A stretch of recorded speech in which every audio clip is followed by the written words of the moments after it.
Okay. Well, what we realized after taking these and bringing them back is that there's several different white creamy growths, colonies of bacteria in every single plate. So we're wondering if that could have been a possible contamination before the plate, because even the E. coli and the probiotics both have these creamy white bacteria colonies. So that's what we're thinking. Also, we found that our auger plates that weren't actually inoculated had growth on them, and so we don't wonder if that could also have been contamination of the plates beforehand. And so I guess that would kind of be evidence of contamination of these plates before they were inoculated, because even the ones that weren't inoculated had bacterial growth. We did see these very pasty white in our E. coli that went up, and then we saw very similar colonies in the probiotics that also went up. Similar to the E. coli or similar to each other? Similar to each other, sorry. It's okay.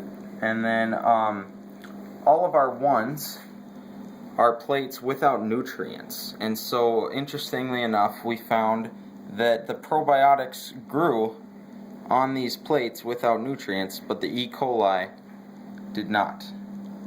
So that was one interesting thing. Some of the colonies that were similar, we've got these kind of like bubble-like. This was on the ground E. coli, and then we've got these same bubble-like colonies on the E. coli that went up with the payload.